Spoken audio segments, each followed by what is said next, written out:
जे शिवजयंती उत्सव पार पडलेला आहे त्या अनुषंगाने जिल्हा स्तरावर देखील माननीय पोलीस अधीक्षक श्री अतुल कुलकर्णी सर, अपर पोलीस अधीक्षक श्री प्रीतम यावलकर सर यांनी जिल्हा स्तरावर बैठक घेऊन सुद्धा शिवजयंती उत्सव साजरा करणाऱ्या मंडळांना, कार्यकर्त्यांना आवाहन केलं होतं किंवा मीटिंगमध्ये सूचना दिल्या होत्या की जे नॉईज पोल्युशन ॲक्टनुसार जे नॉर्म्स आहेत त्या नॉर्म्सचा पर्यंतच साऊंडची मर्यादा ठेवावी किंवा कुठलं पारंपरिक वाद्य यातून शिवजयंती साजरी करावी. त्यांच्याच मार्गदर्शनाखाली किंवा त्या अनुषंगानेच आम्ही इथं अकलूज पोलीस स्टेशन स्तरावरही मी, आमचे पोलीस निरीक्षक PI उबाळे अकलूज, आम्ही दोघांनी मिळून इथं अकलूजमध्येही बैठका घेतल्या होत्या. एक नाही 2-3 बैठका घेतल्या होत्या शिवजयंती उत्सव साजरा करणाऱ्या मंडळांच्या. त्यामध्ये आम्ही त्यांना ज्या कायदेशीर बाबी आहेत त्या समजावून सांगितल्या होत्या की बाबा नॉईज पोल्युशन ॲक्टनुसार किती डेसिबलपर्यंत तुम्हाला मर्यादा आहे, काय त्या मर्यादेच्या आतमध्ये तुम्ही तुमचा उत्सव साजरा करा. शक्यतो आम्ही त्यांना हे आवाहन केलं होतं की तुम्ही व्याख्यानं ठेवा, कुठले पारंपरिक वाद्याचा वापर करा आणि एक चांगल्या पद्धतीने मिरवणूक साजरी करा. परंतु ज्या दिवशी मिरवणुका निघाल्या त्या दिवशी काही मंडळांनी आमच्या आव्हानाला दाद दिली, त्यांनी त्याप्रमाणे तसा उत्सव साजरा केला. त्यांचं मी आपल्या माध्यमातून पण मनापासून अभिनंदन करतो, ज्यांनी त्या नॉर्म्समध्ये उत्सव साजरा केला. परंतु आम्ही त्या दिवशी नागरिकांच्या तक्रारी प्राप्त होत्या. काही सुमोटो आम्ही रीडिंग घेतले, नॉईजचे व्हिडिओ शूटिंग करून घेतली आणि त्यामध्ये आम्हाला टोटल 11 शिवजयंती मंडळ असे निष्पन्न झाली की ज्याचा आवाजाची मर्यादा ही कायदेशीर मर्यादेपेक्षा जास्त आहे.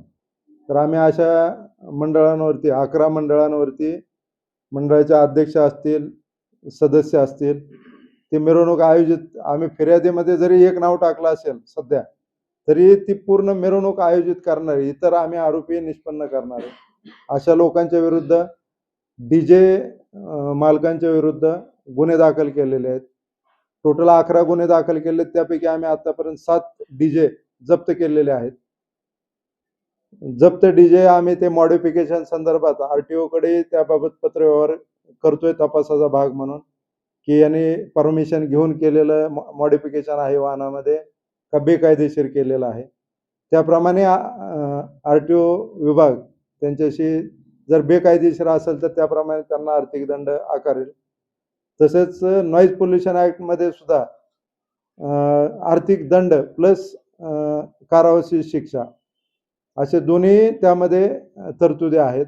तर त्याप्रमाणे आम्ही तपासामध्ये व्यवस्थित तपास करून पुढे कारवाई व्हावी यासाठी प्रयत्न करणार आहे.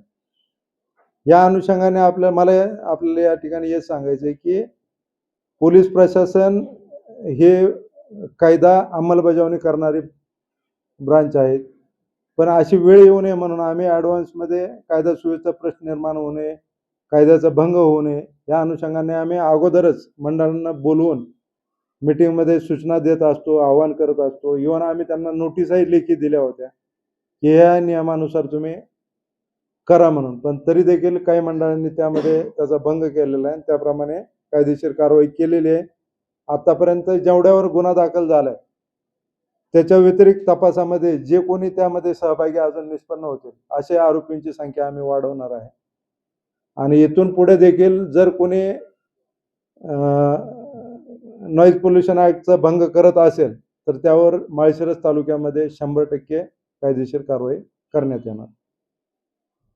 आणि नागरिकांनाही यामार्फत आव्हान आहे की असे जर काही तुम्हाला निदर्शनास येत असेल तर पोलीस डिपार्टमेंटला 112ला कॉल देऊन तुम्ही तात्काळ माहिती द्यावी. तर या वर्षीचा हा पहिला उत्सव होता. आणखी वर्षभर अनेक उत्सव आहेत, आंबेडकर जयंती, गणेश जयंती, इतर. तर ही कारवाई वर्षभर चालू राहणार का? आम्ही आता जे हे केलेलं आहे, आम्ही पहिल्यांदा मंडळांना बोलवलं, त्यांना समजावून सांगितलं, कायदा काय आहे ते सांगितलं, त्यांना लेखी नोटिसा दिल्या आणि त्यात बऱ्याच मंडळांनी पोलीस प्रशासनाला म्हणणं ऐकून त्याप्रमाणे कारवाई केली. पारंपरिक वाद्याचं हे केलेलं आहे वापर करून किंवा नॉईज मर्यादा पाळलेली आहे. तशाच प्रकारे आम्ही इथून पुढे जेवढे सण उत्सव जयंत्या येणार आहेत त्यावेळेस आम्ही आयोजकांना बोलवून सूचना देणार, नोटीस देणार आणि जे ऐकतील, जे कोणी कायद्याचा भंग करतील त्यांच्यावर आम्ही 100% गुन्हे दाखल करून कारवाई करणार. नाही, माळशिरस तालुक्यामध्ये सध्या तरी अकलूज पोलीस स्टेशनला गुन्हे दाखल आहेत. अकलूजमध्ये निवडणूक चालू असताना पोलीस तिथे उपस्थित होते. मग त्यांची भूमिका काय होती? पोलिसांची भूमिका हीच होती की आम्ही त्यावेळेस ते रिडिंग घेत होतो. कुठं तिथं मिरवणूक म्हणजे मॉब आहे, तिथं कुठल्याही प्रकारचा कायदा सुव्यवस्थेचा प्रश्न निर्माण होणे, ट्रॅफिकचे कामं ह्या संदर्भाने पोलीस प्रशासन कुठल्याही मिरवणुकीमध्ये मिरवणूक मंडळासोबत असतं बंदोबस्तासाठी, कायदा सुव्यवस्थेचा प्रश्न निर्माण होऊ नये म्हणून. आणि त्यात जर संशय निर्माण झाला की बाबा ही नॉईज मर्यादेपेक्षा जास्त आहे तर त्यावेळेस पोलीस प्रशासन रिडिंग घेत असतं आणि रिडिंग घेऊन त्यामध्ये कायदेशीर कारवाई करत असतो. तर मग त्यावेळेस पोलीस प्रशासन त्याच भूमिकेत होतं, कुठलाही कायदा सुव्यवस्थेचा प्रश्न निर्माण होऊ नये आणि त्याचबरोबर जे ज्या ठिकाणी वाटतंय की इथं आवाजाची मर्यादा ओलांडली जाते तिथं रिडिंग घेत होतं. पोलीस कर्तव्य बजावत असताना पीआय साहेबांची बदली झाली अशी चर्चा आहे अकलूजमध्ये. त्या अनुषंगाने काय सांगू? नाही, बदली झालेली नाही त्यांची. सर, सध्या लग्न कार्य सुरू आहे. माळशिरस तालुक्यात बऱ्याच ठिकाणी असं निदर्शन येत आहे की लग्न कार्यात मोठ्या प्रमाणात डीजेचा वापर केला जातो. लग्न कार्यात जरी डीजेचा वापर केला जात असेल तरी आपण त्या ठिकाणी कारवाई करणार. लेझर लाईट त्याला पण बंद आहे ना? लेझर लाईटला पण बंदी आहे. तशी वापरली गेली आता. नाही, ते आम्ही तपासाचा भाग आहे. ते जप्त केलेले ते इक्विपमेंट ते खरंच लेझर लाईट असेल. कधी कधी लेझर लाईट आणि साधी लाईट हे आपल्याला टेक्निकल मुद्दा आहे, आम्ही त्याप्रमाणे तपास करतो. रात्री 10 नंतर फटाके उडवायला बंदी आहे. बरेचदा रात्री 11-12 वाजता फटाके उडवतात.